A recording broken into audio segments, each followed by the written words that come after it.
सुप्रभात मित्रों,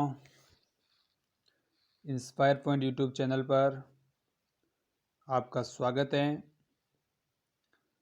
आज मित्रों आपके लिए बहुत ही शानदार अध्याय यानी कि मानव पाचन तंत्र से रिलेटेड जो आप अपन खुद की जो बॉडी है उससे रिलेटेड आज अपन कुछ महत्वपूर्ण फैक्ट पढ़ने वाले हैं। तो मित्रों ज़्यादा देर न करते हुए अब अपन अपने इस महत्वपूर्ण जो सिस्टम है इससे रिलेटेड अपन बात कर रहे हैं। तो आज का मुख्य अध्याय क्या है अपना? मानव पाचन तंत्र। क्या है मित्रों? मानव पाचन तंत्र। अब ध्यान ये देना है कि पाचन तंत्र होता क्या है। सबसे पहली बात, उसको समझाने से पहले मित्रों आपको स्क्रीन के ऊपर एक पाचन तंत्र यानी कि मानव पाचन तंत्र का एक डायग्राम जो है वो नजर आ रहा है, जहां मुझे आशा है कि आपको ये डायग्राम जो है वो बहुत ही इसके जो नामांकित किया गया है वो क्लियर दिख रहा होगा। यानी कि ये जो पाचन तंत्र है मित्रों, ये पाचन तंत्र मुख्य गुहा से शुरू होता है और गुदा द्वार तक समाप्त होता है। इनके बीच में आने वाले जो अलग अलग अंग है जो पाचन की क्रिया के अंदर अपनी भूमिका अदा करते हैं, इन सब के बारे में अपन बहुत ही विस्तार से अध्ययन करेंगे। लेकिन जो आज मित्रों अपन अध्ययन करेंगे वो अध्ययन करेंगे मुख से रिलेटेड और दांत क्या होते हैं, जीभ से रिलेटेड। जहाँ तक अपनी हम कोशिश करेंगे कि आज बहुत ही इम्पोर्टेंट फैक्ट है जो केवल और केवल अपन लिखी हुई बातों को ही नहीं बल्कि ऐसी चीज़ों को भी अपन पढ़ेंगे जो चीज़ें अपने अलग अलग प्रतियोगिता परीक्षाओं के अंदर अक्सर जो सवाल पूछे जाते हैं उनके बारे में अपन बहुत ही विस्तार से डिस्कस करेंगे। तो चलिए मित्रों, पहले अपन जो बात करते हैं वो जब मानव जो है वो मानव के पाचन तंत्र से संबंधित है। यानी मानव का पाचन तंत्र के अंदर सबसे पहले अपन बात कर रहे हैं मुख गुहा से। ठीक है, मुख गुहा के अंदर बात करें तो अपने स्टार्ट के अंदर जहाँ से अपन भोजन को ग्रहण करते हैं वो अपना मुख होता है, और उस मुख को अंदर जिसको कैविटी बोलते हैं, गुहा, तो उसको खोलेंगे तो उसके अंदर दांत है, जीभ है, अपेंडिक्स है, इस प्रकार के अलग अलग जो अपने को ऑर्गेन है वो नजर आते हैं।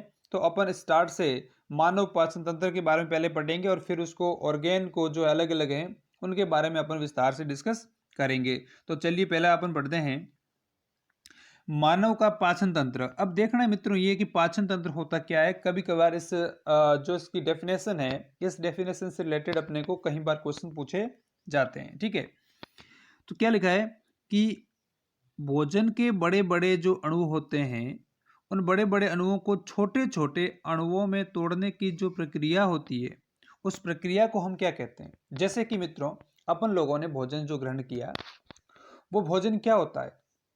वैसे देखिए सर, आप बोलोगे सर ये भोजन तो बहुत छोटे छोटे कणों के अंदर था, लेकिन मित्रों यह बड़े बड़े अणुओं का मतलब कोई बड़े पत्थर नहीं होते हैं, बल्कि भोजन के जो अवयव होते हैं वो बड़े होते हैं और उनको क्या करते हैं अपन जैसी बॉडी में लेते हैं उसके बाद में उसके ऊपर अलग अलग प्रोसेस होते हैं। ठीक है, और उस प्रोसेस के ड्यूरिंग क्या करते हैं अपन उस भोजन को छोटे छोटे अवयवों में तोड़ा जाता है। तो यहाँ पर हम क्या कहेंगे पाचन तंत्र को कि भोजन के जो बड़े बड़े अणु होते हैं उन अणुओं को छोटे छोटे अणुओं में जो तोड़ने की प्रक्रिया होगी, जो प्रोसेस है, उस प्रोसेस का नाम क्या है मित्रों? पाचन तंत्र। ठीक है, अब ये ध्यान देना कि जो अपना पाचन तंत्र है तो कि पाचन की प्रक्रिया जो है वो पाचन की प्रक्रिया कहाँ से शुरू होती है मित्रों? मुख गुहा से प्रारंभ होती है और एनस यानी कि गुदा तक ये समाप्त होती है। ये पूरी पूरी क्या होती है मित्रों? मानव के मुख गुहा से लेकर और अपनी गुदा द्वार तक जो एक कैनाल होती है जिसको अपन एलिमेंट्री कैनाल कहते हैं, आहार नाल कहते हैं, इस आहार नाल के अंदर पूरा प्रोसेस चलता है। भोजन को निगलने से लेकर और अपशिष्ट पदार्थों को बाहर निकालने तक का जो ये पूरा प्रोसेस होता है, इस प्रोसेस को हम बोलते हैं आहार नाल। क्या कहेंगे? आहार नाल। तो यहाँ नीचे बिंदु भी लिखा हुआ है कि मानव में जो पाचन की प्रक्रिया होती है वो प्रक्रिया कहाँ पर होती है मित्रों? आहार नाल, जिसको अंग्रेजी में एलिमेंट्री कैनाल कहते हैं। ठीक है, तो ये बात अपने को ध्यान देनी है कि मानव के अंदर जो भोजन के अंदर पाचन की प्रक्रिया होती है वो कहाँ होगी? वो आपके आहार नाल में होगी। अब मित्रों बहुत ही इंपॉर्टेंट फैक्ट ये नीचे दिया गया है कि जो शाकाहारी होते हैं उन शाकाहारियों की आहार नाल मांसाहारियों से बड़ी होती है। अब मैं क्लियर कर देता हूँ, जो भाई बंधु इस जनरल साइंस से रिलेटेड पहली बार जुड़े हैं तो उनके लिए कुछ वोकेबलरी जो होती है वो थोड़ी कठिन हो सकती है, तो मैं पूरी कोशिश करूंगा कि उनके लिए हर वर्ड को थोड़ा डिफाइन करने की कोशिश करूंगा। तो यहाँ मित्रों लिखा हुआ शाकाहारी। शाकाहारी का मतलब होता है जो जड़ी बूटियों या भोजन को ग्रहण करते हैं, है ना, उनको अपन क्या बोलेंगे, शाकाहारी बोलेंगे। लेकिन जो जीव क्या करते हैं मित्रों, मांस को ग्रहण करते हैं, जो जीव क्या करते हैं, मांस को ग्रहण करते हैं, तो मांस को ग्रहण करने वालों को हम लोग क्या बोलेंगे, मांसाहारी बोलेंगे। ठीक है। तो यह क्या बोला गया कि शाकाहारियों की आहार मांसाहारियों से बड़ी होती है, क्योंकि सेलुलोज, सेलुलोज कहाँ पर पाया जाता है, सेलुलोज घास में होता है ना। उन सेलुलोज के पाचन के लिए अधिक क्षेत्रफल की आवश्यकता होती है। तो सेलुलोज की पाचन करने के लिए, क्योंकि सेलुलोज जो होता है उसके पाचन के लिए अपने एलिमेंट्री कैनाल जो होती है, या जो उसके लिए एरिया की जो आवश्यकता होती है वो ज़्यादा होती है। इस वजह से ही मांसाहारियों की आहार छोटी होती है, बल्कि शाकाहारियों की आहार क्या होती है मित्रों, लंबी होती है। ठीक है, बड़ी होती है। अभी हम बात करेंगे कि पाचन तंत्र के मुख्य भागों के बारे में, जिसमें मैंने अभी बोला था कि मैं अब स्टार्ट से शुरू करेंगे और अंतिम तक जो पाचन तंत्र है उसके अलग अलग भागों का वर्णन करेंगे और बहुत ही बारीकी से लेंगे इसको। तो पाचन तंत्र के भाग के अंदर सबसे पहला है अपना मित्रों, वो है मुख गुहा, है ना। मुख गुहा यानी कि माउथ कैविटी जो है ना, उसको अपन जैसे मुख को ओपन करते हैं तो उसके अंदर सबसे पहले अपने को क्या दिखाई देता है, लिप्स, और लिप्स के अंदर होते हैं छिपे हुए दांत होते हैं। तो मैं क्लियर कर देता हूं कि यहाँ पर जो सामान्य दांत होते हैं वो कितने प्रकार के होंगे, 2 प्रकार के।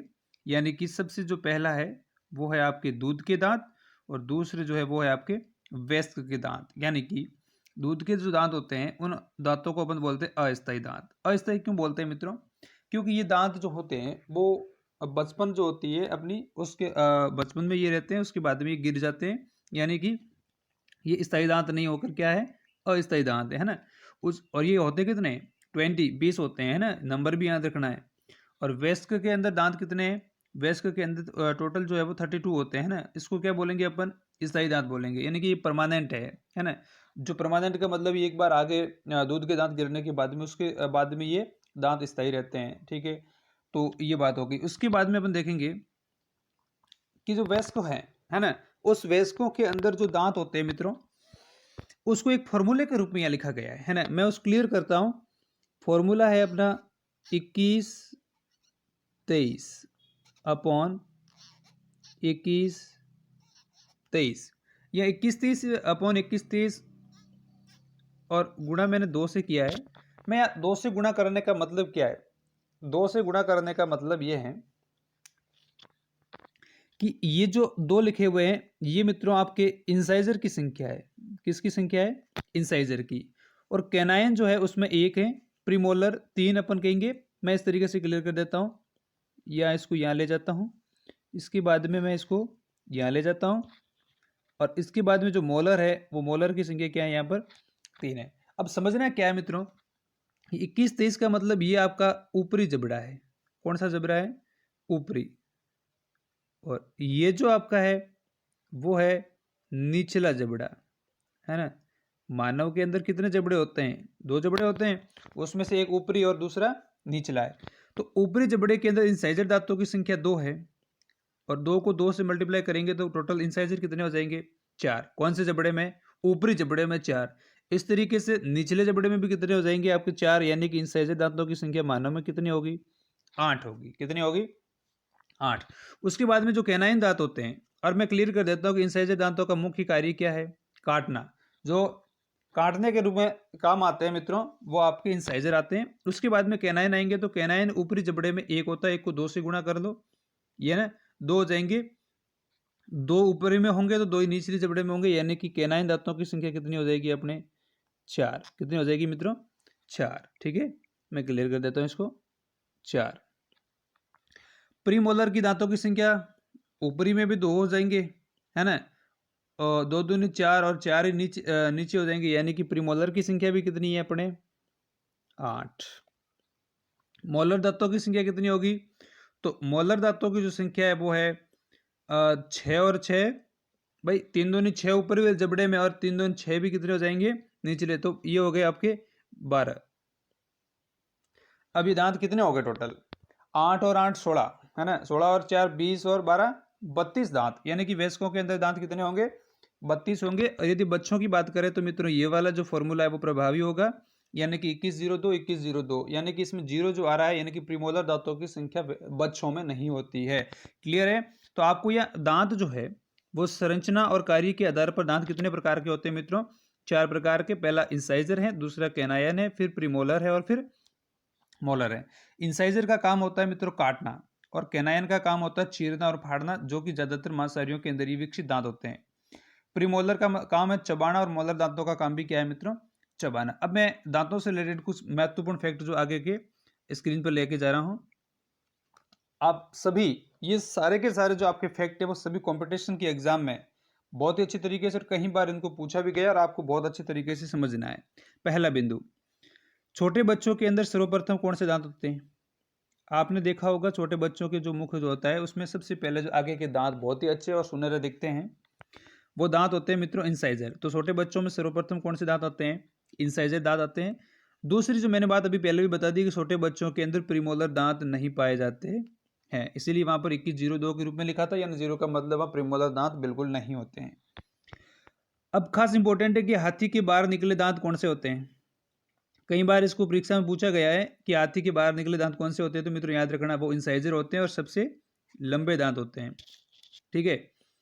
अब एक महत्वपूर्ण बात है कि चूहा जो होता है वो उसका एक प्रकृति होती है कि वो बार बार किसी न किसी चीजों को कुतरता रहता है। कुतरता क्यों है? क्योंकि उसके दांतों की जो इंसाइजर दांत होते हैं उसकी संख्या मतलब जो जो उसका लंबाई होती है वो बहुत ज्यादा बढ़ती रहती है और उस लंबाई को कुतरने की वजह से वो कम करना चाहता है कि वो कुतर कुतर के अपने इंसाइजर दांतों की लंबाई को क्या करे मित्रों?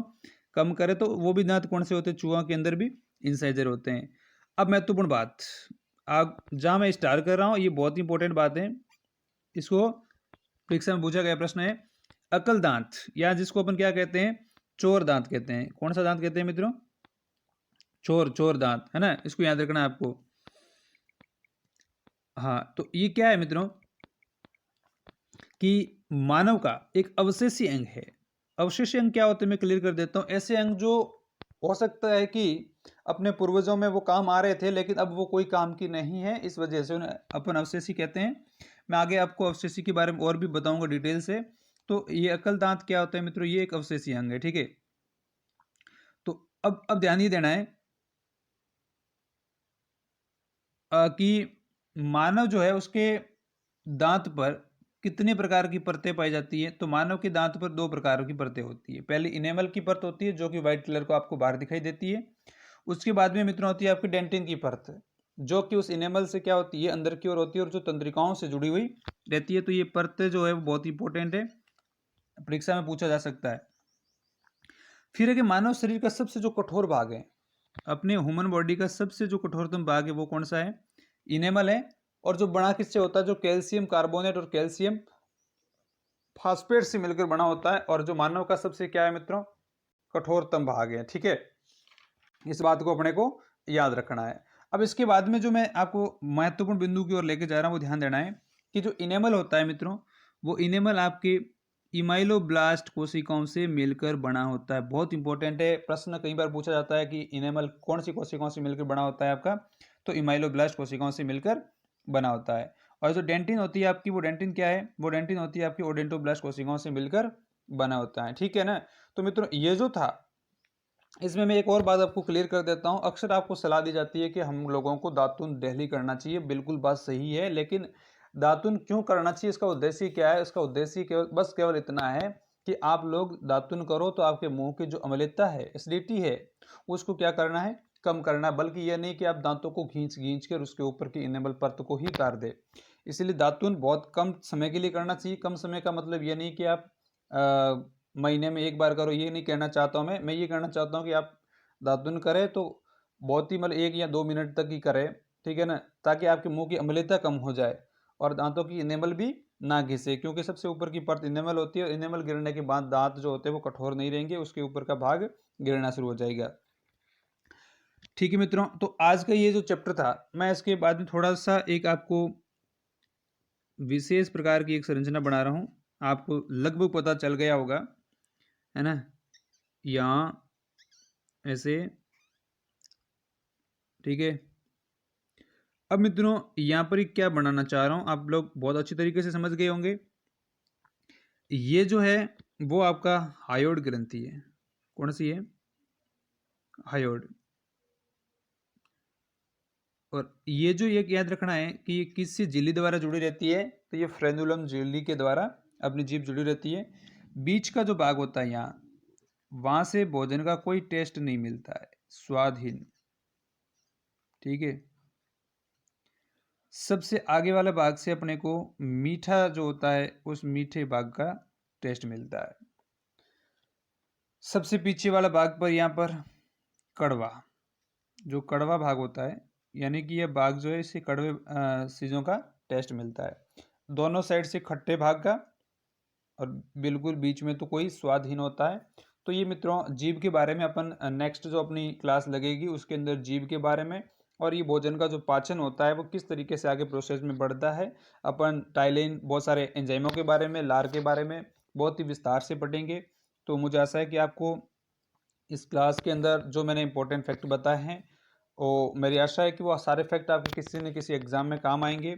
और विशेष तौर से 9th 10th के जो बच्चे हैं, जो आरबीसी और आपके एनसीईआरटी का जो सिलेबस है उसके अकॉर्डिंग मैंने लिया है, ताकि सभी प्रतियोगिता परीक्षाओं की जो तैयारियां कर रहे हैं उनके भी काम आ जाए और जो हमारे स्टूडेंट है यानी कि 9th और 10th के, उनके भी बहुत अच्छी तरीके से काम आ जाए। तो मित्रों जो आपने पढ़ा है उसको आप नोटबुक में अपने फेयर भी कर सकते हो, ताकि आपकी सारी चीज़ें जो है वो फिजिकली तैयार हो जाए। ठीक है ना। और इसके बाद आपको यदि इस क्लास के अंदर बहुत ही अच्छा लगा है, आपको समझ आ रहा है, तो आप अपने मित्रों के साथ में शेयर करिए और अपने चैनल को सब्सक्राइब कीजिए। धन्यवाद।